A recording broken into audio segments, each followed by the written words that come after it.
ভূতের গল্প শুনতে কার না ভালো লাগে? এমন মনে হয় কেউ নেই যে ভূতের গল্প শুনতে ভালো লাগে না, বা ভূত নিয়ে আলোচনা করতে বেশ সন্ধ্যের অন্ধকারে আর কি বা রাতের অন্ধকারে বসে বন্ধু বান্ধবীরা মিলে ভূতের গল্প ডিসকাস করতে ভালো লাগে না এমন মনে হয় কেউ নেই। আমাদের খুব দুর্ভাগ্য যে এখন কলকাতা শহরে, আমি কলকাতায় থাকি, তো আপনারা আপনাদের সিটিতে কী কন্ডিশন কমেন্ট বক্সে জানাতে পারেন। কলকাতা শহরে এখন আর কারেন্ট অফ প্রায় হয় না, তো যার ফলে আমরা যখন ছোটো ছিলাম তখনও মাঝে মাঝে বাড়িতে বা এদিক ওদিক বন্ধুদের আড্ডায় ভূতের আসর বসতো, ভূতের গল্পের আসর কিছুদিন আগেও ইনফ্যাক্ট বসেছিল আর কি। কিন্তু সেই স্পেসটা এখন কমে আসছে, কারণ পারিপার্শ্বিক পরিস্থিতি সেটা সাপোর্ট করে না। কিন্তু আমার একটা বেশ সুন্দর ভাগ্য রয়েছে, সেটা হচ্ছে আমাদের যে দেশের বাড়ি, সেই দেশের বাড়িতে কিন্তু ছোটোবেলায় ক্লাস 8-9 পর্যন্ত পড়া পর্যন্ত ওখানে কোনো কারেন্ট ছিল না, যার ফলে ওখানে যখনই যেতাম সন্ধেবেলায় একেবারে মানে 6টা সাড়ে 6টার পরে জমাট অন্ধকার, চারিদিকে গাছপালা ভর্তি, তার মধ্যে বাড়ি, তার মধ্যে বাড়িতে এক গাদা আত্মীয় স্বজন, তার মধ্যে প্রায় সমবয়স্ক কাজিন, সব মিলিয়ে একটা দারুণ ব্যাপার হয়। ঠাকুরদা ঠাকুমার কাছে ভূতের গল্প শুনছি, না কাকা পিসি কেউ না কেউ জুড়ে যাচ্ছে গল্প বলার, নইলে নিজেরাই ওই সমস্ত করছি। এই অভিজ্ঞতাটা ছিল। যাই হোক, এইটা গেল একদম শুরুর দিক। আজকে আমরা এই ভূতের গল্প, ভূতের বই এই সমস্ত নিয়ে ডিসকাস করব, রেকমেন্ডেশন দেব। তো তার আগে, এই সমস্ত করার আগে যেটা প্রতিবার বলি, আমার নাম সৌরভ, আমি এই চ্যানেলের হোস্ট। যদি প্রথমবারের জন্য এই চ্যানেলে এসে থাকেন তাহলে আপনাকে স্বাগত। আমাদের যে কন্টেন্ট আছে আপনারা চেক করতে পারেন, যদি পছন্দ হয় তাহলে চ্যানেলটাকে সাবস্ক্রাইব করতে পারেন। যারা পুরনো সাবস্ক্রাইবার তাদেরকে আবার ওয়েলকাম ব্যাক। তো এবারে চলুন ঢুকে পড়ি ভিডিওর মধ্যে। প্রতিবার যেরকম করি আবার সেরকম, এই ভিডিওতে কী কী সেগমেন্ট থাকবে সেগুলো আপনাদের সঙ্গে শেয়ার করে দিই, যাতে এক্সপেকটেশন সেটিংটা ঠিকঠাক মতন হয়, আপনারা বুঝতে পারেন প্রথমেই যে এই ভিডিও থেকে কী পাওয়া যাবে। প্রথম যে সেগমেন্ট সেটা হচ্ছে ভূতের গল্প বনাম ভয়ের গল্প। দুটো কি এক? ভূতের গল্প মানেই কি ভয়ের গল্প, আর ভয়ের গল্প মানেই কি ভূতের গল্প? সেটা নিয়ে একদম ফার্স্টে একটা সেগমেন্ট। দ্বিতীয় যে সেগমেন্টটা থাকবে সেটা হচ্ছে বাংলা সাহিত্যে শুরু থেকে একদম মোটামুটি শুরুর দিক থেকে এই সময় পর্যন্ত ভূতের গল্প লেখায় কী বিবর্তন ঘটেছে এবং এই মুহূর্তে ভূতের গল্পের কোন অবস্থায় ভূতের গল্প দাঁড়িয়ে আছে। এগুলো সব ছোটো ছোটো সেগমেন্ট আর কি। এর পরের সেগমেন্ট হচ্ছে বিদেশি ভৌতিক সাহিত্য, অর্থাৎ ইংরাজি, বিদেশি বলতে ইংরাজি বোঝাচ্ছি বা ইংরাজিতে অনুদিত কাহিনির কথা বলছি। সেখানকার যে ভূতের গল্প বা ভয়ের গল্প লেখার যে প্যাটার্ন, বনাম বাংলায় যে ভূতের গল্প লেখার প্যাটার্ন, এই দুটোর মধ্যে একটা কম্প্যারিজন করব, তাহলে বোঝা যাবে যে আমরা কোথায় দাঁড়িয়ে আছি বা ওরাই কোথায় দাঁড়িয়ে আছে। পরের সেগমেন্ট হচ্ছে মিথ বনাম মিথ্যা। এই মিথ বনাম মিথ্যায় বেশ কিছু ভূত নিয়ে আমাদের একটু গোলমেলে কনসেপ্ট আছে, থাকতে পারে, নট নেসেসারি সবার থাকবে, আপনাদের হয়তো কারুরই নেই, কিন্তু কারুর না কারুর থাকতে পারে, সেই জন্য এই সেগমেন্টটা জুড়ে দিয়েছি, মিথ বনাম মিথ্যে। এর পরের সেগমেন্ট হচ্ছে আমার পড়া সেরা বাংলা ভূতের বইয়ের রেকমেন্ডেশন। দেখা যাক কটা বই সেখানে রাখতে পারি। আমার পড়া সেরা, কিন্তু এর সঙ্গে আপনাদের মত নাও মিলতে পারে এবং সেটা খুবই গ্রহণযোগ্য। আমি যে খুব বেশি ভূতের বই পড়ে ফেলেছি, ইটস নট দ্যাট। তো যার ফলে মতের অমিল হতে পারে, সেটা ওয়েলকাম। আপনারা আপনাদের পছন্দের ভূতের বইয়ের তালিকা কিন্তু আমাদের কমেন্ট বক্সে দিতেই পারেন, সেটা পড়ে আমিও জানতে পারবো। এরপর হচ্ছে ইংরাজি সেরা ভূতের বইয়ের রেকমেন্ডেশন। এই ব্যাপারে আমি যে রেকমেন্ডেশনটা দেবো সেটা বিশ্বের যে কেউ রেকমেন্ডেশন দেবে তার সঙ্গে মোটামুটি মিলে যাবে, তার কারণ আমি ইংরাজি প্রচুর ভূতের বই পড়েছি। সেই সমস্ত ব্যাপার স্যাপারগুলো কী আছে সেগুলো যখন ভিডিওটা সেই জায়গাটায় আসবে তখন দেখতে পারবেন। এর পরের সেগমেন্ট হচ্ছে বাংলা আমার পড়া, দ্যাটস দ্য ইম্পর্টেন্ট পয়েন্ট, আমার পড়া সেরা বাংলা ভূতের বইয়ের বইটা আমি আপনাদের দেখাবো এর পরের সেগমেন্টে, এবং একই সঙ্গে ইংরাজিতেও আমার সেরা পড়া ভূতের বইটা আপনাদের দেখাবো। আপনাদের মধ্যে যারা ইংরাজি বই পড়েন তারা অবশ্যই একটা ভালো গাইডেন্স পেয়ে যাবেন, যদি অলরেডি না জেনে থাকেন। আপনি জেনে থাকতেই পারেন, কোনো অসুবিধা নেই, সেক্ষেত্রে আপনার ওটা কাজে লাগবে না। কিন্তু কেউ যদি এরকম হয় যে বাঙালি কিন্তু ইংরাজি বইয়ের মধ্যে ঢোকার চেষ্টা করছে, ইংরাজি ভূতের বইয়ের মধ্যে ঢোকার চেষ্টা করছে, তাদের কাজে লেগে যেতে পারে। তো সেইটা আর আমার জীবনের একটা সত্যিকারের ভূতের কাহিনী, এর পরের একটা সেগমেন্ট। আর লাস্টে যদি আপনাদের কোনো বিশেষ জিজ্ঞাসা থাকে, যা যা হোক, ওই মিষ্টি পান, রসগোল্লা এবং নমস্কার, ওই দিয়ে ভিডিও শেষ। এই হচ্ছে আজকের ভিডিওতে থাকবে। এবার ডিসক্লেমার সেকশানে আমি দুটো জিনিস বলে রাখতে চাই। এক হচ্ছে আজকে 17 তারিখ সকালবেলা মনে হচ্ছে আমার জ্বর আসছে, যার ফলে এই ভিডিওতে আমার এনার্জি, ভয়েস সবই হয়তো একটু ডাউন পাওয়া যেতে পারে। সেটা শুধুমাত্র জ্বর আসছে বলে মনে হচ্ছে এবং হালকা সর্দি, যেরকম বৃষ্টি হচ্ছে ইত্যাদি। 2 নম্বর হচ্ছে যে ভূতের বইয়ের এখানে কথা বলবো, বাংলা বলি ইংরাজি বলি, সবই আমার যে এক্সপিরিয়েন্স, আমার যে চয়েস, সেগুলো আপনাদের সঙ্গে কিন্তু নাও মিলতে পারে, না মিললে উত্তেজিত হবেন না। আপনাদের যেগুলো ভালো লাগার বই সেগুলো কিন্তু কমেন্ট বক্সে অবশ্যই জানাতে পারেন, তাহলে আমিও জানতে পারবো। অবভিয়াসলি এই চ্যানেলটা আমরা করছি, তো আমাদের যেগুলো সম্মিলিতভাবে মনে হয়েছে সেগুলোই আমরা বলবো। এই ছিল ডিসক্লেমার। এবার একটু আলোচনা করে নিই ভূতের গল্প বনাম ভয়ের গল্প। আমরা বাই ডিফল্ট একটা ভেবে নিই যে ভূতের গল্প মানেই ভয়ের গল্প, তা কিন্তু একেবারেই নয়। ভূতের গল্প মানেই যে ভয়ের গল্প হবে এর কোনো মানে নেই। ভয়ের গল্প হলেই যে সেটা ভূতের গল্প হবে তারও কিন্তু কোনো মানে নেই। ইনফ্যাক্ট বাংলায় ভূতের গল্প খুব একটা ভয়াবহ কিন্তু নয়। ইনফ্যাক্ট বাঙালিদের মধ্যে যে ভূত দেখা যায় আর কি, সেটা যে ক্যাটাগরির ভূতই হোক, মামদো, শাকচুন্নি, স্কন্দকাটা ইত্যাদি আরও যারা ভূতেরা আছে আর কি, এবং ইদানিংকালে ওয়ারউলফ, ভ্যাম্পায়ার এদেরকেও ঢুকিয়ে আনা হয়েছে, একটু বেঙ্গলাইজেশন, বাঙালিয়ানায় ওদের ঢেকে দেওয়া হচ্ছে। এইগুলো বাদে ইন জেনারেল বাংলার যেগুলো অরিজিনাল ভূতের গল্প সেগুলো কিন্তু খুব ভয়ের নয়। এবার এটা জ্বর আসছে, এই স্টেটমেন্টটা একটু লেয়ার্ড স্টেটমেন্ট। কেন সেটা ডিপেন্ড করে ভূতের গল্প ভয়ের হচ্ছে কিনা, সেটা ডিপেন্ড করে আপনি কতটা সহজে ভয় পান বা পান না। এটা পার্সন টু পার্সন ভ্যারি করে। কেউ বলে দিতে পারে না যে আমি এই গল্পটাতে ভয় পাইনি মানে তুমিও পাবে না, বা আমি এই গল্পটাতে ভয় পেয়েছি মানে তোমাকেও পেতে হবে, তার কোনো মানে নেই। একটু জেনারেলি ডিপেন্ড করে আপনি কতটা সহজে ভয় পান বা কিসে কিসে আপনার ভয় আছে। সেই এরিয়াগুলো যদি ধরা যায়, লেখক যদি আপনার সেই এরিয়াগুলো ধরতে পারে যে এরিয়াগুলোতে আপনি বেশি ভয় পান, তাহলে কিন্তু যে কোনো ভূতের গল্প বা ভয়ের গল্প আপনার কাছে অনেক বেশি ভয়ের হয়ে উঠবে। ফর এক্সাম্পল, আপনি হয়তো মাকড়সায় খুব ভয় পান, আপনার ভূতের গল্প লাগবে না। আপনাকে যদি একটা ভালো মাকড়সার একটা হরর স্টোরি লিখে দেওয়া হয়, আপনি ভূতের গল্পের থেকে অনেক বেশি ভয় পাবেন। এই এরিয়াটা বাংলায় ঠিক এইভাবে এক্সপ্লোর করা খুব একটা হয়েছে বলে মনে হয় না, যার ফলে আমরা একটা ধরে নিই যে ভূতের গল্প মানেই ভয়ের গল্প। তা কিন্তু একেবারেই হয় না, আর ভয়ের গল্প ভূতের গল্প নাও হতে পারে। তো এটাই বলার। আরও একটু যোগ করা উচিত, সেটা হচ্ছে বাংলার যে ভূত, সেই ভূত কিন্তু মারাত্মক টাইপের ভূত নয় যে একদম আপনাকে গলা কেটে দেবে, আপনার পেট কেটে দেবে। সাধারণত এরকম নয়। মানে ইন জেনারেল যখন আমরা ডিসকাস করবো যে ভূতের গল্পে কী ধারা গেছে, আমরা দেখতে পারবো যে বাঙালি ভূতেরা কিন্তু অতটা ডেঞ্জারাস নয় আর কি। ব্রাদার শীর্ষেন্দু মুখোপাধ্যায়ের সৃষ্টি ভূত যদি হয়, তাহলে তাদের সঙ্গে তারই সৃষ্টি করা চোরের খুব একটা তফাৎ নেই। ব্রাদার দুজনেই খুবই ডিসক্রিমিনেটেড, সমাজের বাইরে অনেক সময় চুরি করার জন্য বা ভয় দেখার জন্য আগে অনুমতি নিয়ে নেয় আর কি, এরকম টাইপের একটা ব্যাপার। তো বাংলার ভূতেরা একটু নিরামিষ টাইপের আর কি। এবার একটু দেখে নিই যে বাংলা সাহিত্যে ভূতের অবস্থান কোথায় আর কি, কোন জায়গায় রয়েছে। ভালো জায়গায় নেই, একদম প্রথম দিকে ছাড়া কোনোদিনই ভালো জায়গায় ছিল না। বাংলা সাহিত্যে ভূত নিয়ে লেখাপত্র, ভূত বা ভয় নিয়ে লেখাপত্র সিরিয়াসলি নেওয়া হয় না, সিরিয়াস সাহিত্যের মধ্যে ধরা হয় না। মানে আপনি যে লেভেলে আপনি শেষের কবিতা বা একটা আরণ্যক, পদ্মাবতীর মাঝি ইত্যাদি বলতে পারবেন, ভূত নিয়ে এরকম কোনো কথা বলতে পারবেন না। এবং আপনি সবসময় দেখবেন যে ভূতের গল্প মানে বি ক্লাস স্টুডেন্ট আর কি, বা সেকেন্ড ক্লাস সিটিজেন এরকম টাইপের আপনি বলতে পারেন। কখনোই সেরকমভাবে জায়গা করে নিতে পারেনি, অথচ এমনটা হওয়ার ছিল না আর কি। তার কতগুলো কারণ আছে বা সেই যে ফ্লোটা একটু যদি দেখার চেষ্টা করি। একদম প্রথম দিকের আমি এ ব্যাপারে খুব ডিপ রিসার্চ করিনি, করার সময় পাইনি, কিন্তু যেটা একদম প্রথম দিকে আমরা দেখতে পাচ্ছি যে রবি ঠাকুর লিখছেন ক্ষুধিত পাষাণ, সিরিয়াস গল্প, বড়দের জন্য লেখা গল্প, প্রাপ্তবয়স্ক এবং প্রাপ্ত মনস্কদের জন্য লেখা গল্প। গল্পে অনেক লেয়ার আছে, ভালো করে পড়লে একটা আতঙ্ক লাগে। ওখান থেকে শুরু, এইটাই বিশ্ব সাহিত্যের রীতি ছিল। ঠিক পশ্চিমবঙ্গের বাইরেই, হয়তো ভারতবর্ষের বাইরে, কারণ আমি বাংলার বাইরে রেস্ট অফ ইন্ডিয়ার খুব একটা ভূতের গল্প পড়িনি, পোষায়নি বলে পড়িনি, কিন্তু আমি বিশ্ব সাহিত্যে ভূত, ভয় ইত্যাদি ইত্যাদি নিয়ে যা হয় সব কিছু সম্বন্ধে ওয়াকিবহাল। তো আমি সেখানে দেখেছি যে ওরা কিন্তু সবাই ম্যাচিওর্ড, মানে প্রাপ্তবয়স্ক এবং প্রাপ্তবয়স্কদের জন্যই ভূতের গল্প, ভয়ের গল্প যা যা কিছু আছে সেগুলো লেখে। বাংলা এটা কিন্তু রবি ঠাকুর শুরু করেছিলেন, বাট সেই জিনিসটা পুরোপুরি কন্টিনিউ করেননি। আচ্ছা, রবি ঠাকুরের পরে হেমেন্দ্র কুমার অসাধারণ। হেমেন্দ্র কুমারের মানে যদিও উনি কিশোরীদের জন্য মানে অ্যাডোলেসেন্ট একটা জেন্টালনেস জায়গায় ধরলাম, তার জন্য লিখতেন অসাধারণ। ছোটোবেলায় পড়েছি, কিশোরবেলায় পড়েছি, বড়ো হয়েও পড়েছি। হেমেন্দ্র কুমারের প্রতি কিন্তু আমার আকর্ষণ কমেনি। ওদের মনে 32টা না 31টা না 32টা ইয়ের সেট আছে, রচনাবলীর সেট আছে এশিয়া থেকে, সবটাই পুরো সেটটাই আমার কাছে আছে। দেখাতে পাচ্ছি না আজকে, উপরে রয়েছে, বাংলা থেকে এখন পড়া সম্ভব নয়।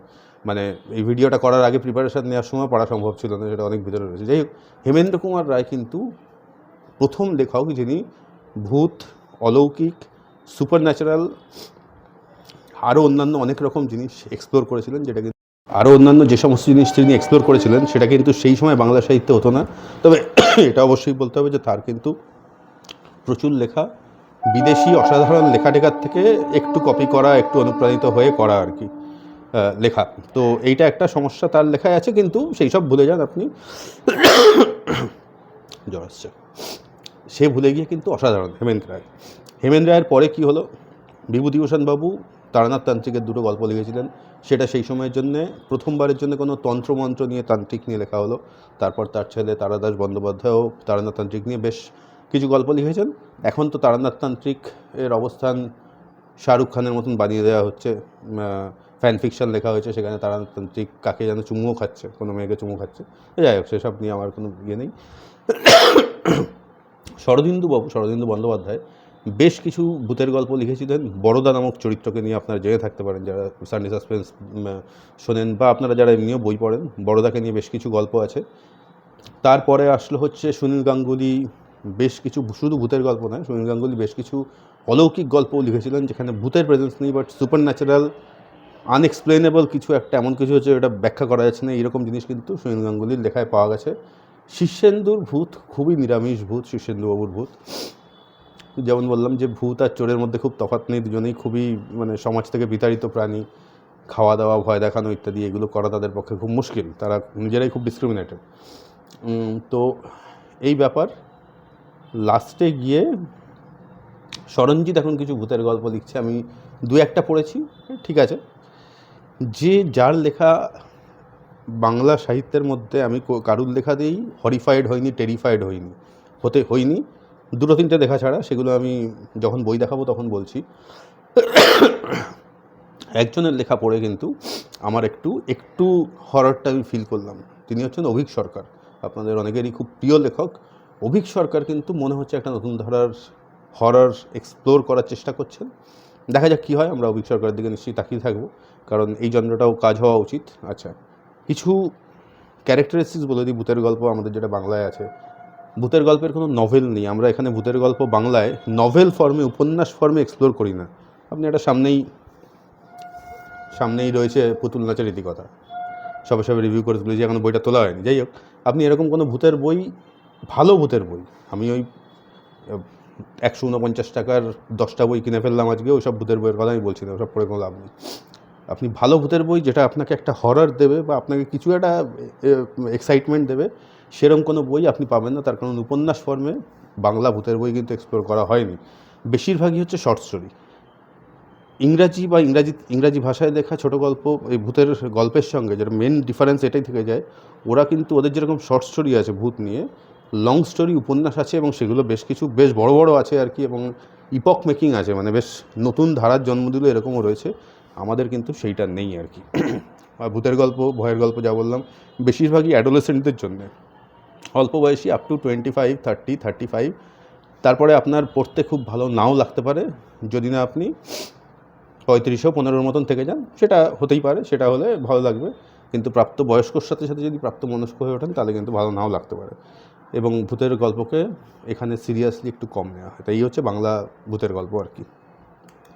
বিদেশি ভৌতিক সাহিত্য বনাম বাংলা ভৌতিক সাহিত্য যদি তুলনা করি, প্রথমেই বলবো যে ওরা হররের কনসেপ্ট, হররের মধ্যে কিন্তু ঘোস্ট স্টোরি ইনক্লুডেড। হররটা হচ্ছে একটা আমব্রেলা টার্ম, ছাতার মতন আর কি, তার মধ্যে ঘোস্ট স্টোরি ইনক্লুডেড। তার মধ্যে ওরা হররের মধ্যে আরও অনেক কিছু রেখেছে, যেটা বাংলায় প্রায় নেই বা ভালো রকমভাবে নেই। ওরা সাইকোলজিক্যাল হরর ইউজ করে। আসল ভয়টা তো মনের মধ্যে। আপনি দেখবেন আপনার সামনে একটা ছায়ামূর্তি দাঁড়িয়ে আছে, একটা কঙ্কাল দাঁড়িয়ে আছে, কত ভয় পাবেন। কিন্তু ওই ছায়ামূর্তি বা কঙ্কালটা যে দাঁড়িয়ে থাকতে পারে, আপনার ঠিক পিছনেই যে কেউ একজন দাঁড়িয়ে রয়েছে, আপনি একটা বাঁশবনের মধ্যে দিয়ে যাচ্ছেন, উপর থেকে আপনার দিকে যে কেউ চেয়ে আছে, এবং আপনি চোখটা তুললেই সেই জ্বলন্ত ভাটির মতন চোখ দেখতে পারবেন, এইটা হচ্ছে আসল ভয়, যে ভয়টা মনের মধ্যে খেলে।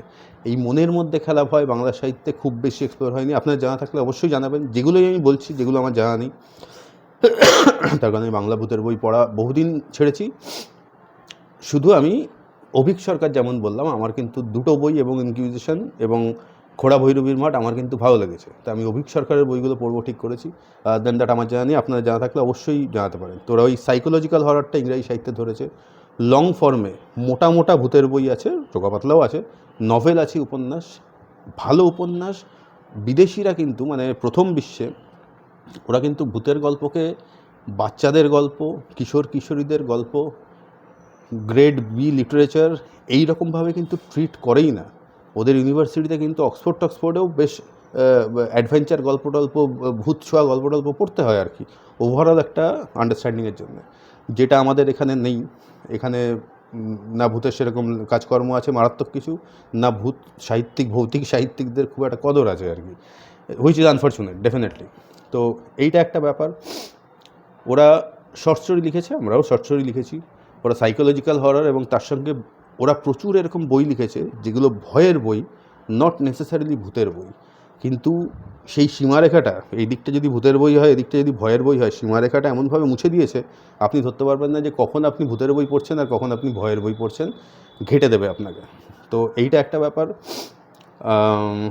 ভৌতিক উপন্যাস নিয়ে ওরা সিরিজ লিখেছে প্রচুর, দুর্ধর্ষ সিরিজ আছে, যেগুলো আমাদের এখানে অবভিয়াসলি সেই ধরনের ঠিক কাজকর্ম হয়নি। সবথেকে বড় কথা, ওরা ভূতের বইকে খুব ম্যাচিওর্ড ওয়েতে ডিল করেছে, অ্যাজ ইফ আপনি একটা ডিকেন্সের ডেভিড কপারফিল্ড পড়ছেন। ডেভিড কপারফিল্ড পড়ার সময় আপনার যেরকম ফিল হবে, বা এবারে যদি আমি লাস্ট টাইমের বুকারের কথা বলি যে বইটা পেল অরবিটাল, সেইটা পড়তে আপনি যেরকম সিরিয়াস ওয়েতে বুকার পেয়েছে, সাহিত্য কন্টেম্পোরারি ইংলিশ লিটারেচার, সেটা পড়তে আপনি যেরকম সিরিয়াসলি পড়বেন, ওদের যে হরর স্টোরিগুলো ঠিক সেরকমই সিরিয়াসলি পড়বেন। ওরা হররের মধ্যে সাইকোলজি, যেগুলো তো বললাম সাইকোলজিক্যাল হরর, এমনি ভূতের ভয়ের বই, কসমিক হরর নিয়ে বাংলায় প্রায় কাজ নেই। কসমিক হরর কী সেটা তারপরে বলছি পরের দিকে গিয়ে। ওয়্যারউলফ আছে ওদের মধ্যে, ভ্যাম্পায়ার আছে, অনেক কিছু ওরা মিশিয়েছে আর কি। অ্যানিমেগাস আছে, মানুষ থেকে অন্য জীবজন্তুতে ট্রান্সফার হয়ে যায়, যেটা হেমেন রায়, যতটুকু আমার মনে পড়ছে অলৌকিকের রাত বলে ওনার একটা উপন্যাস ছিল, যে ভিলেন সে রাত্রিবেলা বাঘ হয়ে যেত, যেটা আমি যখন ওই 6-7 পড়েছিলাম আমার পুরো গায়ের লোম খাড়া হয়ে গেছিলো ওটা পড়ে আর কি। তো এই হচ্ছে মোটামুটি ইংরাজি সাহিত্য, বাংলা সাহিত্য, ভূত নিয়ে একটা ডিসকাশন। ছোট্ট করে মিথ বনাম মিথ্যে এই সেগমেন্টটা রেখেছি, তার কারণ অনেকেই মনে করেন যে ড্রাকুলা হচ্ছে একটা প্রজাতির নাম, এক বিশেষ ধরনের প্রজাতি, ড্রাকুলা আসছে, না সেটা নয়। প্রজাতিটার নাম হচ্ছে ভ্যাম্পায়ার। সেই ভ্যাম্পায়ারটির নাম ছিল হচ্ছে কাউন্ট ড্রাকুলা, যেটা ব্রাম স্টোকারের কাউন্ট ড্রাকুলাতে পাওয়া যায়। ড্রাকুলা কিন্তু কোনো বিশেষ প্রকারের ভূত বা এই ধরনের কোনো এন্টিটি নয়। ড্রাকুলা একজনের নাম, সে যখন বেঁচে ছিল তার নাম ছিল হচ্ছে কাউন্ট ড্রাকুলা, সে ওই এলাকার পেনসিলভেনিয়ার ওই এলাকার কাউন্ট ছিলেন, সেই জন্য কাউন্ট ড্রাকুলা। তো ড্রাকুলার গল্প বলবেন না, বলবেন যে ভ্যাম্পায়ারের গল্প। সেই ভ্যাম্পায়ারের নাম অবশ্যই আলাদা হতে পারে। ভ্যাম্পায়ার বাঙালি কনসেপ্ট নয়, বাংলা এই ধরনের ভূতের কোনো জায়গা নেই। শুনতে সেই অন্যরকম লাগছে, পলিটিক্যাল লাগছে, যাই হোক। তো এর উৎপত্তি জেনেসিস কিন্তু পশ্চিমবঙ্গ নয় বা বাঙালি নয় আর কি, বাংলাদেশ থেকে অনেকে দেখেন, বাংলাদেশেও নয়। ওয়্যারউলফ বাঙালি লিটারেচারের কনসেপ্ট নয়, ভারতের পশ্চিমবঙ্গ বা বাংলাদেশ এদিকে কোথাও ওয়্যারউলফ নয়। অ্যানিমেগাসেরও কোনো কনসেপ্ট আমাদের মধ্যে নেই যে মানুষ থেকে জন্তু জানোয়ারে হয়ে যায়, এগুলো সব বিদেশি কনসেপ্ট আনা হয়েছে এবং এনে এখন পিন্ডি চটকানো হচ্ছে, তারাও খুব ওষ্ঠাগত আর কি। তো এইটা হচ্ছে মিথ বনাম মিথ্যে। এবার আমার পড়া বেশ কিছু বাংলা ভূতের বই, এগুলো যে আমার পড়া বাংলা সেরা ভূতের বই সেটা আমি বলতে পারবো না, সেই জন্যে এই পড়াগুলোর কোনো অর্ডার অফ প্রেফারেন্স নেই। এটা আমার সবথেকে ভালো লেগেছিলো সেটা আছে। একটা বই আছে যেটা আমার আনডাউটেডলি বাংলার সমস্ত বড় ভূতের গল্প বা ভয়ের গল্পের মধ্যে সবথেকে বেশি ফেভারিট, সেটা আমি ভিডিওর একেবারে লাস্টে দেখাবো, এখন দেখাবো না, দেখে আপনার পালিয়ে যাবেন।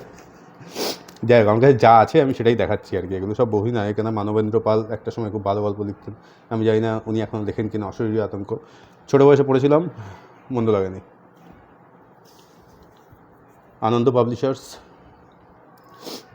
এই বইটা দেখতে পারেন, এই বইটার মধ্যে প্রচুর কিছু ইয়ে আছে। পিছনে একটা দারুণ হ্যান্ডসাম ভূতের ছবি পেয়ে যাবেন। এর মধ্যে একদম রবি ঠাকুর থেকে শুরু করে মোটামুটি রিসেন্ট টাইমস বলতে অনিশদেব পর্যন্ত এসছে, শীর্ষেন্দু মুখোপাধ্যায়, মানবেন্দ্র বন্দ্যোপাধ্যায়, মঞ্জিল সেন কিন্তু বাই দ্য ওয়ে বেশ ভালো লিখতেন, আমরা ছোটোবেলায় পড়তাম। তো এই হচ্ছে ব্যাপার। এই বইয়ের দাম যখন আমি কিনেছিলাম তখন যা ছিল আর এখন যা ছিল তুলনা করে লাভ নেই। 200 টাকা ছিল, এখন 2000 হলেও আশ্চর্য হব না, জানি না ইনফ্যাক্ট, একটু দেখে নেবেন কিনতে চাইলে। ভূতের গল্পের সঙ্গে অঙ্গাঙ্গিভাবে জড়িত যে পত্রিকার নাম, যে পত্রিকা ছাড়া ভূতের গল্প হয় না, সে হচ্ছে শুকতারা। সবথেকে বেশি ভূতের গল্প আসতো এবং সবথেকে বেশির থেকে বড় কথা সবথেকে ভালো ভূতের গল্প আসতো হচ্ছে শুকতারাতে। ওরা একটা 3টে খণ্ডের শুকতারায় যত লেখা বেরিয়েছিল ভূতের লেখা, যেগুলো বেশ ভালো, একটু অল্প বয়স হলে তো কথাই নেই, আমার মনে হয় এখনও পড়লে বেশ ভালো লাগবে। এটা হচ্ছে প্রথম খণ্ড, ঠিক আছে? এখানে আপনি একদম হেমেন্দ্র কুমার রায় থেকে শুরু করে দুর্ধর্ষ, এদের শুকতারার গল্প যে লেখক সুজি থাকতো ভূতের গল্পের, এবং সেই গল্পের যে কোয়ালিটি হতো, এই ব্যাপারে কোনো সন্দেহ তখনও ছিল না, এখনও আমার মধ্যে নেই। শুকতারার এটা প্রথম খণ্ড হলো, ওরা তারপরে বার করেছিল শুকতারার দ্বিতীয় খণ্ড, এ একদম পুরো গোল্ড, কিছু বলার নেই। এটা হচ্ছে তৃতীয় খণ্ড, তৃতীয় খণ্ডে সমাপ্য, অর্থাৎ শুকতারা এই বই কিনেছিলাম কত সালে আমার এখন এখানে লেখা নেই, এগুলো তো লিখতে ভুলে গেছিলাম মনে হয়। তো 1, 2, 3 এই 3টে যদি আপনি কিনে নেন তাহলে কিন্তু আপনি ভালো ভূতের গল্প, কন্টেন্ট ওয়াইজ হররও থাকবে আই এম শিওর। ইনফ্যাক্ট আনন্দবাজারের এবিপি আনন্দদোর কী সব বলছি, আনন্দ পাবলিশার্সের ইয়েটাও খুব একটা খারাপ নয়। তারপরে আসবো হচ্ছে যে রিসেন্ট টাইমসে, তারপর তো যেরকম বললাম আগে যে বাংলা বই পড়া ছেড়ে দিয়েছি, বাংলা ভূতের বই পড়া, কারণ আর টানে না, কিন্তু টানলো রিসেন্ট টাইমসে অভিক সরকারের এবং ইনকুইজিশন, বেশ ভালো লেগেছে। আশা করিনি ভালো লাগবে, বাট ভালো লেগেছে। সেই ভালো লাগার ফলে খোড়া ভৈরবীর মাঠ দুটোই পড়েছি, বেশ ভালো লেগেছে। কোনো এক সময় এই দুটোর রিভিউও আসবে, যেরকম ওয়ান উইন্ডো সলিউশন আমরা করার চেষ্টা করছি, সবই থাকবে। ভূতের আধিক্য থাকবে না, বাট থাকবে, ভূতেরও দরকার আছে, তাকে অতটা ডিসক্রিমিনেট করবো না। অভিকবাবু, আপনি যদি এই ভিডিওটা শুনে থাকেন আপনাকে ধন্যবাদ। আপনি এরকম লিখুন, ভালো লিখুন, খুব ভালো হয় যদি আপনি বেশ বড়সড় সাইজের এই হরর বা ঘোস্টলি যে সমস্ত লিখছেন, আপনি যাই লিখুন, একটু মোটাসোটা বই লেখেন। বিদেশে এটা হয়, আমাদের এখানে কখনো হয়নি। আপনি লিখলে কিন্তু প্রচুর মানুষ, প্রচুর ইয়ং ছেলেমেয়ে, ইনফ্যাক্ট আমরাও কিনবো আর কি, যদি আপনি একটা 500 পাতার ভূতের উপন্যাস লিখে ফেলেন, যেটা প্রাপ্ত বয়স্ক এবং প্রাপ্ত মনস্কদের জন্য হবে, শুধু বাচ্চাদের জন্য নয়। ঠিক আছে, তো এই ছিল আমার বাংলা বইয়ের যা কিছু আমার ভালো লেগেছে বা যা কিছু পড়তে চেয়েছি, সব পড়া হয়নি। এরপরে ইংরেজি সেগমেন্টটা, এবারে হচ্ছে ইংরাজি ভূতের বই। যেহেতু বাংলা চ্যানেল, আমি ইংরাজি ভূতের বই নিয়ে বিস্তারিত আলোচনা এখানে যাব না। যারা মানে আমরা সবাই বাঙালি আর কি, তাদের মধ্যে যারা ইংরাজি বই পড়েন বা ইংরাজি ভূতের বই পড়তে চান, বা এই যে হরর সুপার ন্যাচারাল এই এলিমেন্টগুলোকে যারা এক্সপ্লোর করতে চান, আমি তাদের জন্য সেরা কিছু বই বলে দিচ্ছি। জীবন বদলে যাবে, পড়তে হার্ট অ্যাটাকও হয়ে যেতে পারে, তার জন্য চ্যানেল দায়ী নয়। যাই হোক, আমার ইংরাজি হররের ক্ষেত্রে ম্যাটিনি আইডল হচ্ছে স্টিফেন কিংকে আমার তার লেখা অসাধারণ লাগে। মানে সে সিঙ্গেল হ্যান্ডেডলি ইংরাজিতে হরর জনরাটাকে পুরো এস্টাবলিশ করে দিয়েছে একটা জনরা হিসাবে, একটা লিটারারি জনরা হিসাবে। তার এমন ইম্প্যাক্ট যে তাকে নিয়ে অক্সফোর্ড থেকে যারা ইংলিশ এডুকেশন নিচ্ছেন তারা পর্যন্ত পেপার করেন ভূতের বই নিয়ে, অলৌকিক বই নিয়ে, সুপার ন্যাচারাল বই নিয়ে। কারণ স্টিফেন কিংয়ের লেখার স্ট্যান্ডার্ড সেরকমই, সেটা অক্সফোর্ড হোক, কেমব্রিজ হোক, আমেরিকান কোনো ইউনিভার্সিটি হোক, এখানকার স্কলাররা, পিএইচডি স্কলাররা স্টিফেন কিংকে নিয়ে আলোচনা করেন নিজেদের মধ্যে, তার লেখায় কী লিটারারি স্টাইল খুঁজে পাওয়া যাচ্ছে। তো এরকম লেখা হচ্ছে স্টিফেন কিং। তার আমি বেশ কয়েকটা বই বলে দিচ্ছি, সেই বইগুলো আমার কাছে ফিজিক্যাল কপি কোথায় আছে নট শিওর, আমি জাস্ট দেখিয়ে দিচ্ছি। হচ্ছে ইয়েটা, আমার 2টো কিন্ডেল আছে, অ্যামাজন কিন্ডেল, তার মধ্যে এটার মধ্যে আছে হচ্ছে শুধু লিটারারি ফিকশন। আমি এখানে শুধু লিটারারি ফিকশন পড়ি, যেরকম এই মুহূর্তে ইউকিও মাসিমার, জাপানিজ অথর, তার স্টার বলে এই নভেলটা পড়ছি। তো এটার মধ্যে আমি শুধু লিটারেচার পড়ি, ইংলিশ লিটারেচার ও written in English, translated in English, এরকম।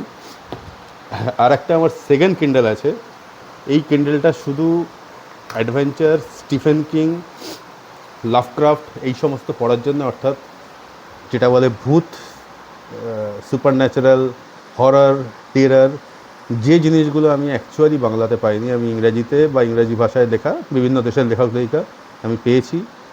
2টো কিন্ডেলের সেকেন্ড কিন্ডেলটা কিনেছি শুধুমাত্র এই অ্যাডভেঞ্চার এবং ভূত পড়ার জন্য। সুতরাং ভূতের বই আমি পড়ি, নট এগেনস্ট ইট, কিন্তু এই হচ্ছে ব্যাপার। আমি আপনার বইগুলো বলে দিই। সেলেম স্লট আছে স্টিফেন কিংয়ের, অসাধারণ। পেট সিমেটারি খুবই ভয়ের বই, আমার পড়া দ্বিতীয় সব থেকে বেশি ভয়ের বই। লাভক্রাফট আছে, এইচপি লাভক্রাফট, লাভক্রাফটিয়ান হরর, অর্থাৎ অন্য গ্রহ থেকে প্রাণীরা এসছে, তারা রয়েছে, তারা জেগে উঠছে এবং মানব সভ্যতা বিপদের মধ্যে। এডগার অ্যালান পো সব কিছুর জনক একেবারে। এমআর জেমস আছেন। স্টিফেন কিংয়ের লেখা ক্যারি বলে একটা বই আছে, এটা ঠিক হরর নয়, এটা একেবারে এই বইটাই সামনে আছে। দেখি আমি আনতে পারি নাকি আপনাদের জন্য, একটা মিনিট। হ্যাঁ, 50 বছর আগে বেরোনো বই, স্টিফেন কিংয়ের প্রথম বই ক্যারি, তার এটা 50 বছরের এডিশন কিনেছিলাম। আরও আছে স্টিফেন কিংয়ের বই আমার কাছে ভর্তি, কিন্তু সেগুলো সব উপরে আছে। তো এই একটা ফ্র্যাঙ্কেনস্টাইন, মেরি শেলির one of the best. Misunderstood, মনস্টারটার নাম কিন্তু ফ্র্যাঙ্কেনস্টাইন নয়, ডক্টরের নাম ফ্র্যাঙ্কেনস্টাইন, যে বানিয়েছিলেন। এটা কিন্তু বেশিরভাগ মানুষই ভুল করে। ড্রাকুলা, একদম কিছু বলার নেই। স্টিফেন কিংয়েরই আরেকটা বই আছে স্কেলেটন ক্রিউ বলে, সেই বইটা বিখ্যাত বই, সেটা হচ্ছে ছোটো গল্পের সংকলন। আর লাস্ট বই হচ্ছে কারমিল্লা। কারমিল্লার রাইটারটা আমি মনে করতে পারছি না। কারমিল্লা দুর্ধর্ষ গল্প, একদম শুরুর দিকের গথিক জনরার উপরে শুরু হওয়ার, মানে গথিক জনরা শুরু ওটা দিয়ে নয়, বাট গথিক জনরার একদম প্রথম দিকের কাজ হচ্ছে কারমিল্লা, ইভেন কাউন্ট ড্রাকুলারও আগের কাজ আর কি। আপনাদের আরেকটা জিনিস দেখাই যদি খুঁজে পাই, যেটা দেখছি যে খুঁজে পাচ্ছি না। ও, পেয়েছি, রাইট। আমরা এই যে গথিক জনরার কথা বলি, ক্যাসেল অফ অট্রান্টো, এই বইটা দিয়ে সারা পৃথিবীর ইতিহাসে প্রথম গথিক জনরা স্টার্ট হয়েছিল। তার কারণ এই ক্যাসেল অফ অট্রান্টো, এই গল্পটা লেখার পরে তার নিচে যে রাইটার হোরাস ওয়ালপোল, উনি লিখেছিলেন গথিক স্টোরি, সেখান থেকেই গথিক জনরা স্টার্ট হয় এবং সেই জনরা তার পরবর্তীকালে ড্রাকুলা, কারমিল্লা বিখ্যাত বিখ্যাত কাজ এসছে, আমরা সবাই জানি। এই হচ্ছে মোটামুটি ইংরেজি সাহিত্যের কাজ। লাস্ট হচ্ছে সেরা বাংলা বই, বাংলা ভয়ের বই, আর সেরা ইংরেজি ভয়ের বই। ভূত পেতনি রক্তচোষা বলে একটা বই আছে দেব সাহিত্য কুটিরের। 7-8 পড়তে বাবা বা মা কেউ একজন কিনে দিয়েছিল। বাইরে বৃষ্টি শুরু হয়ে গেছে জমজমাট। এটা হচ্ছে আমার পড়া সেরা বাংলা বইয়ের ছোট গল্প সংকলনের মধ্যে, কিন্তু ছোট গল্প, আগে নভেল তো লেখা হয় না। আপনারা যদি এই বইটা কেনেন, কোন কোন গল্প পড়বেন বলে দেবো। যদি তোমরা ছোটো হও, আন্ডার 25 হও, এটা কিন্তু it can give you very hard time, আমি বলে দিচ্ছি। শীর্ষেন্দু মুখোপাধ্যায়ের পুনার সেই হোটেল, ছোটো বয়সে পড়েছিলাম 6, 7, 8-এ, বেশ ভয় লেগেছিল সেই বয়সে। বরেন গঙ্গোপাধ্যায়ের গেদু বলে একটা গল্প আছে, পড়বেন, খুব মজা লাগবে। গৌরী দে, অসাধারণ একটা গল্প আছে, অতৃপ্ত আত্মা। আমি ভয়ই পেয়েছিলাম, বেশ ভয় লাগতো আর কি অতৃপ্ত আত্মায়। অতৃপ্ত আত্মার দেখি ছবিটা আপনাদের দেখানো যায় নাকি। ছবিটা ইন ইটসেলফ একটা বেশ গোলমেলে টাইপের একটা ছবি। আপনি যদি সেই গল্পের শেষে এরকম একটা মুখ দেখতে পান, এটা আমাকে নাইটমেয়ার দিত ছোটোবেলায় বেসিক্যালি। এই মুখটা একটু অমরিশ পুরী টাইপের দেখতে ছিল। যাই হোক, এটা হলো। আর হচ্ছে পূরবী দেবীর কঙ্কাল পড়তে পারেন, অনিল ভৌমিকের সাদা ঘোড়া, এছাড়া মানবেন্দ্র পালের দেওয়ালে কিসের ছায়া, ধ্রুবজ্যোতি রায়চৌধুরীর ভুতুড়ে বাড়িটা 28 দিন, অনুবাদ গল্প। এটা নাইটমেয়ার অন এলম স্ট্রিট বলে একটা বই আছে, সেখান থেকে নেওয়া, তার একটা বাংলা অনুবাদ। এছাড়া সব থেকে যেটা আমাকে ছোটোবেলায় ভয় দিয়েছিল, সেটা হচ্ছে শান্তিপ্রিয় বন্দ্যোপাধ্যায়ের ET. I was really terrified. Shantipriya বন্দ্যোপাধ্যায়ের ইটি, আমি এই গল্পটা ছোটোবেলায় প্রচণ্ড ভয় পেতাম। এখানে ইটি হচ্ছে এস্টেলা ড্যাভেনপোর্ট বলে একটা মেয়ের শর্ট ফর্ম, তার ছবিটা এরকম আঁকা, ছোটোবেলায় ভয় দিত। তো এই গল্পটা ছিল আমার সবথেকে ভয়ের গল্প। মনে হয়েছিল সারা জীবনে এটাই হয়তো সবথেকে বেশি ভয়ের গল্প থাকবে। আনফর্চুনেটলি যখন আমি বড় হলাম, বড় হওয়ার পরে দেখলাম অ্যাকচুয়ালি কার্মিল্লা বলে ইংরাজির বুক লিস্টটাতে যে বইটার কথা আপনাকে বললাম, যে গথিক লিটারেচারের একদম প্রথম দিকের একটা কাজ একটি মেয়ে লিখেছিল, যেটা অসাধারণ ছিল, তার জাস্ট বঙ্গানুবাদ। আমার মনটা ভেঙে গেছিলো, এটা হওয়া উচিত ছিল না। আমি মানে বাংলা ভূতের গল্পের উপরে বেশ একটা বড় সড়ো আমার শ্রদ্ধা ছিল, একটুখানি সেটা কমে। একটা গল্পের জন্য পুরো কমা সম্ভব নয়, কিন্তু যেহেতু এই গল্পটা আমার সবথেকে পছন্দের গল্প ছিল, এটা আমাকে খুব কষ্ট দিয়েছিল। যাই হোক, এবারে ইংরাজিতে সবথেকে বেশি ভয়ের গল্প, এবং যা পড়েছি তার মধ্যে যেরকম বললাম যে সেকেন্ড কিন্ডেলটা আমি কিনেইছি শুধুমাত্র ইংরাজি বই পড়বো, এই ইংরাজি ভূতের বই পড়বো বলে। সবথেকে আমার বেশি ভয়ের বই লেগেছিল হচ্ছে স্টিফেন কিংয়ের ইট, আইটি। এই আইটি ইট, এটার কিন্তু সিনেমাও আছে, ফার্স্ট পার্ট সেকেন্ড পার্ট, আপনারা চাইলে ওটা দেখতে পারেন। বইয়ের মতন দেবে না, বিশাল বই, এটা একটা প্রায় 1400 পাতার মতন বই। আমি বইটা যখন পড়ছিলাম তখন আমার বয়স ছিল 36-37। আমি বইটা পড়তে পড়তে ওই ম্যাচিওর এজে আমি 3বার বইটা বন্ধ করে দিয়েছিলাম, এবং আমি ভেবেছিলাম যে এই বইটা আমি শেষ করবো না, এতটা ভয় লাগছে, মানে নেওয়া যাচ্ছে না। তাও শেষ করেছি। ভীষণ ভয় আমার লেগেছিল পরিণত বয়সে এসে। আপনারা পড়তে পারেন, অ্যামাজন বা ফ্লিপকার্টে পেয়ে যাবেন, বা যে কোনো বুক স্টোরে পেয়ে যাবেন যদি আপনারা পড়তে চান। এই হচ্ছে ইট, স্টিফেন কিং ইট হচ্ছে আমার সর্বকালের পড়া সবথেকে বেশি ভয়ের বই। 36-37 বছর বয়সেও ভয়ে আমি 3বার একটা বই পড়া বন্ধ করে দিয়েছিলাম। সত্যিকার একটা ভূতের গল্প বলবো বলেছিলাম, আমার এরকম প্রচুর অভিজ্ঞতা আছে, সেসব পরে বলা যাবে অন্য ইয়েতে। যেটা হয়েছিল সেটা হচ্ছে যে 26-27 বছর বয়স যখন আমার, তখন প্রথম ডিজিটাল ক্যামেরা বেরিয়েছিল। ডিজিটাল ক্যামেরা কেনা হলো, 5 মেগাপিক্সেল ডিজিটাল ক্যামেরা দিয়ে ভাবলাম যে সারা বিশ্বের একদম জয় করে ফেলবো। কোথায় যাব? লোয়ার সার্কুলার রোড সিমিটারিতে, মানে লোয়ার সার্কুলার রোড সিমিটারিতে গেলাম। কেন গেলাম? ওখানে মাইকেল মধুসূদন দত্তের কবর আছে, খ্রিস্টানদের জায়গা, খুব ভালো জায়গা। আমি গেলাম, আমার সঙ্গে আর একজন গেল, কেউ একজন। আমি আর সেই দ্বিতীয় ব্যক্তি মিলে সেইখানে গেলাম মাইকেল মধুসূদন দত্তের, আমরা মুসোলিয়ামটা দেখবো, ওই জায়গাটা দেখবো যেখানে রয়েছে সমস্ত কিছু। যখন একদম, যদি আপনারা কেউ লোয়ার সার্কুলার রোড সিমেটারিতে গিয়ে থাকেন তাহলে জানবেন যে ওর মধ্যে ঢুকেই একটা ফার্স্ট বড় কজওয়ে আছে, বাদিকে তারপরে ছোট একটা কজওয়ে, ডান দিকে কজওয়ে, এসব রয়েছে।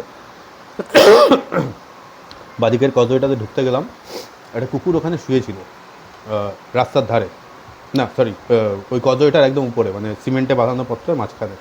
ও আমাকে কোনোভাবেই যেতে দিল না। ডিসেম্বর মাস ছিল, সন্ধে আমরা ঢুকেছিলাম হচ্ছে 5:55, 6টায় বন্ধ, খুব তাড়াতাড়ি দেখে বেরিয়ে আসবো।